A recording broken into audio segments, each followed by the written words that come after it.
लोकसभा चुनाव में मिले झटके के बाद भाजपा अब नए सिरे से बीजेपी की रणनीति का ताना बाना बुनेगी और इसके तहत पार्टी की पहली कोशिश राज्यों में मतदाताओं के बीच नए सिरे से पैठ बनाने, विपक्ष की ओर से संविधान आरक्षण खत्म करने की बनाई गई धारणा को खत्म करने के लिए रणनीति बनाने की होगी। आपको बता दें, इस दिशा में आगे बढ़ने के लिए पार्टी ने पहले सभी राज्यों के संगठन मंत्रियों और इसके तत्काल बाद पार्टी शासित राज्यों के मुख्यमंत्रियों की बैठक बुलाई है।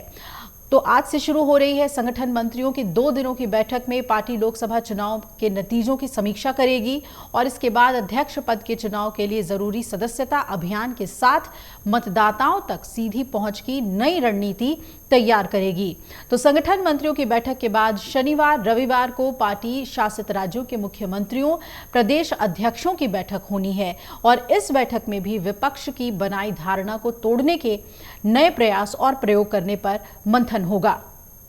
इसी साल हरियाणा, महाराष्ट्र, झारखंड और जम्मू कश्मीर में विधानसभा चुनाव होने हैं और पार्टी नेतृत्व ने इन चारों राज्यों में सामूहिक नेतृत्व में मैदान में उतरने का फैसला किया है। आज से शुरू होने वाली संगठन मंत्रियों की बैठक में इन चारों राज्यों के चुनावी रणनीति का भी ताना बाना बुन लिया जाएगा और इन बैठकों के तत्काल बाद केरल में संघ के साथ 31 जुलाई से 3 अगस्त तक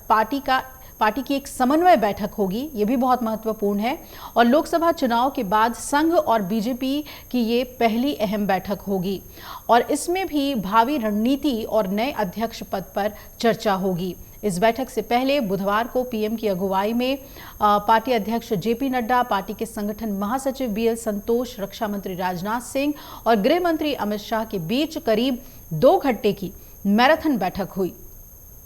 विधानसभा की और अगर इसी बीच यूपी की भी बात कर ले तो यूपी विधानसभा की बैठक शुरू होने से पहले योगी आदित्यनाथ अपना होमवर्क पूरा करने के एजेंडा पर नजर आ रहे हैं और ये एजेंडा है यूपी सरकार में सब कुछ ठीक है, ये जनता को बताने का, जनता को ये बताना कि हम साथ साथ हैं। लोकसभा चुनाव के नतीजों के बाद भी विधायकों और बीजेपी नेताओं का जो जोश है वो हाई नजर आ रहा है। इसलिए सीएम योगी आदित्यनाथ हर दिन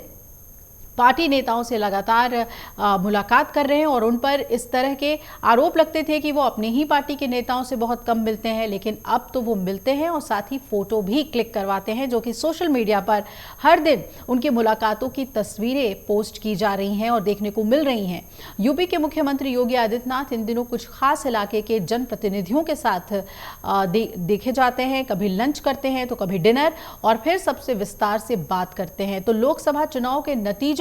से लेकर 3 साल बाद होने वाले विधानसभा चुनावों तक पर चर्चा होती है और ये बैठकें मंडलवार कर रहे हैं सीएम योगी, यानी कि एक मंडल के सभी विधायकों और सांसदों को एक साथ मीटिंग के लिए बुलाया जाता है। तो कल भी सीएम योगी ने बरेली और मुरादाबाद मंडल के बीजेपी नेताओं के साथ बैठक की है और बहुत ही जल्द वो मुख्यमंत्रियों के बैठक में भी शामिल होंगे। तो जाहिर तौर पर अपना होमवर्क वो पूरा कर रहे हैं और आने वाले यूपी के उपचुनाव को लेकर भी ये पूरी कसरत मानी जा रही है। तो एक तरफ जहां राष्ट्रीय स्तर पर संगठन को मजबूत बनाने की बीजेपी की कवायद शुरू हो गई है, अध्यक्ष को चुनने की कवायद शुरू हो गई है, तो दूसरी तरफ